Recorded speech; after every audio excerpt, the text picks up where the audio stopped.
It's episode 5. That's right. Give me 5. Bring it in. All right. So, today's hello song was the opposite of the hello song of episode 4. In episode 4, we did a cappella, which meant singing without instruments. Today, we did an instrumental without voices. We figured at this point, I think you're starting to learn the words of the hello song. The instrumental should be enough, right? So, episode 5 is going to be all about you. That's right. Y-O-U, you. You see, I've been getting different messages from people the last few days, different questions, and your questions got my creative engine rolling. And then I thought of different ideas, and those ideas ended up making this entire episode. So I have to give credit where credit is due, and the credit goes to you. So our first segment today, that was inspired by you, comes from a longtime student of mine. His name is Roy. And well, Roy's a bit of a music historian. He knows more facts about music than I do, especially classic rock. And so Roy sent me a message this morning and he said, do you know whose birthday it is? And knowing that Roy knows all the musicians' birthdays, I thought he's talking about a musician. I had no idea, so I looked it up. And there's 2 legendary birthdays today, which sparks a new segment for us called Birthday Spotlight. Check it out. Thanks, Roy. Elton John, whose birth name is Reginald Dwight, was born on March 25, 1947 in London, England. Despite having limited opportunities during his childhood, he learned to play his grandmother's piano by ear. His talent was instantly undeniable, but to his father's dismay, he chose to pursue a career in music. In 1967, he met his songwriting partner, Bernie Taupin. Together, John and Taupin would go on to write over 50 top 40 hits and have sold over 300 million records, making him one of the most successful musicians of all time. Some of his most famous songs include Rocket Man, Your Song, Tiny Dancer, and many others. Aretha Franklin was born in Memphis, Tennessee on March 25, 1942, but her family moved to Detroit when she was 4 years old. She was known as the Queen of Soul and was rated the #1 singer of all time by Rolling Stone magazine. She had 10 #1 albums in a 15-year span, more than any other artist. With a strong voice and empowering lyrics, her music was considered the soundtrack of the civil rights movement in the 1960s. She was the first female to be inducted into the Rock and Roll Hall of Fame, and some of her biggest hits include Respect, Natural Woman, and Think. So the next idea, inspired by you for today, was actually from a song request that came in. And this song request had me thinking about an entire genre of music. Wait, genre? That's a new musical term, isn't it? A genre is just a style of something. There's genres in books, in movies, and music. In books and movies, you might see comedy or thriller, mystery. In music, you have jazz, rock, soul, blues, disco, and what I want to talk about today, reggae music. What is reggae music and why is it so popular around the world? So reggae music, first of all, comes from the island of Jamaica. So let's go to Jamaica. Wouldn't that be nice? So here we are. This is Jamaica. As you can see, it's an island and it is just south of Cuba, or to us Americans, we'd probably say it's on the other side of Cuba, because here's the United States. As you can see down on this island, they're pretty close to the equator. I mean, it's pretty hot down there.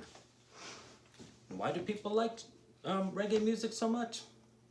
Well, we could look at 2 different components, the instruments and the lyrics, or the words of the songs. First, the instruments.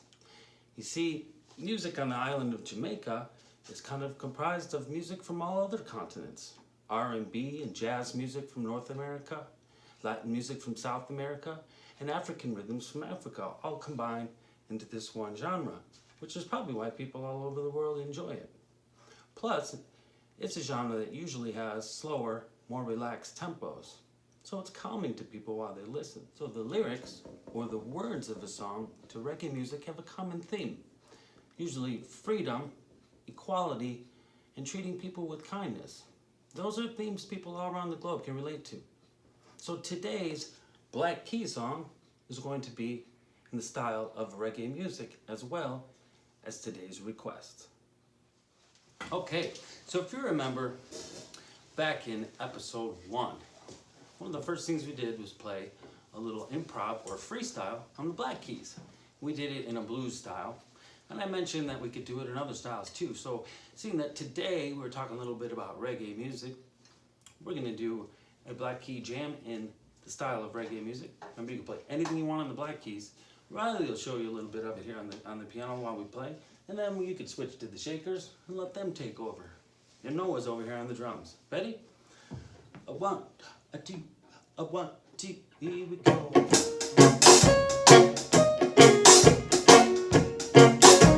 Very nice. So she keeps it simple.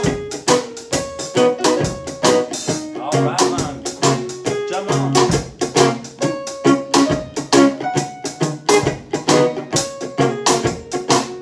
All right, you try it.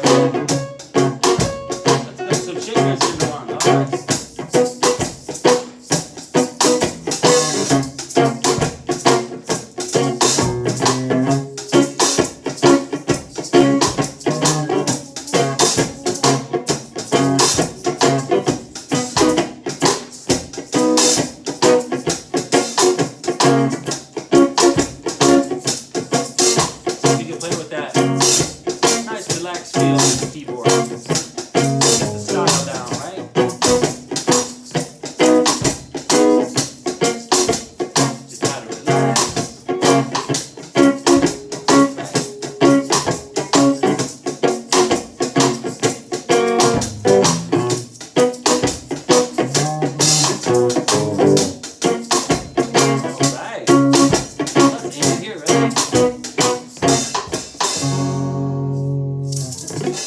Request inspired an entire lesson about the genre of music, reggae.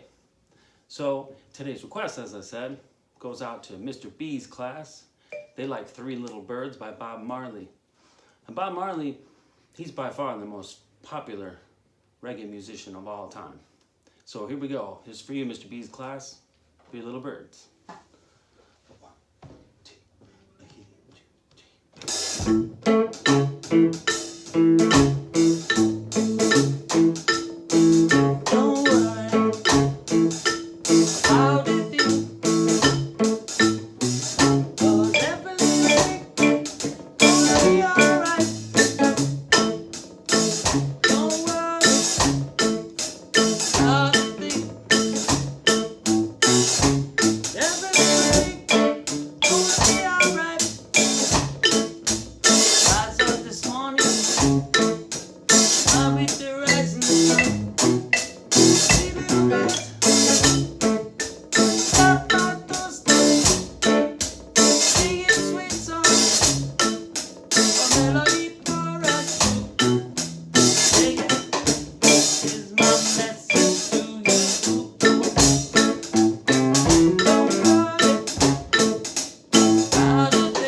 song, we're going to use percussion instruments.